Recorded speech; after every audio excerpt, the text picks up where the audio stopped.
Hi, my name is David Moss, and I'm a senior consultant here at QA Consultants in Toronto. I'd like to take the next few minutes to chat a bit about the concept of shift left. Shift left is an approach to bringing in testing earlier in the software development lifecycle. By definition, it means it's an approach to bringing in the testing earlier in the process. That is, moving it to the left in the project timeline and earlier. It's the first half of the maxim, test often and test early. Obviously, at the beginning of a development project, we don't have an application to test. There's no software application. It's not there yet.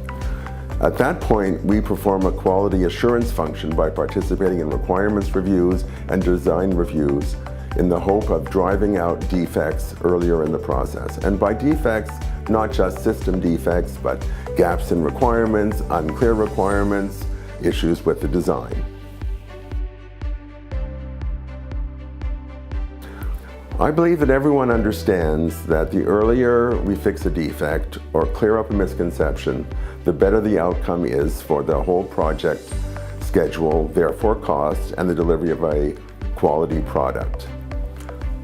That way, we need to be able to have the senior testers and senior developers involved in requirements reviews, the same way that we have senior BAs and testers involved with the development reviews, and the BAs and developers join in and attend the test case reviews.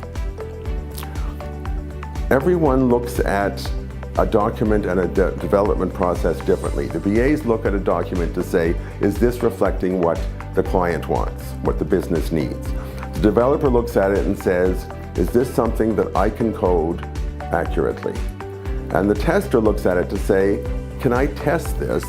And also, can I test that it works? And can I break it? Let me give you an example. I worked at a large banking client, and they had a reasonably strong software development lifecycle. So by participating in the business requirements document reviews, I pointed out that there were several cases of unclear terminology, words like would, should, could, may, and those can lead to misinterpretation and misunderstanding. Also, there were gaps. We'd outlined that if this happens, that happens. But what if this other scenario happens? What if this other, this or that happens? If it isn't documented, we're not going to be sure what to do. The developers also contributed by saying things like, we cannot produce the error message the way you have it outlined.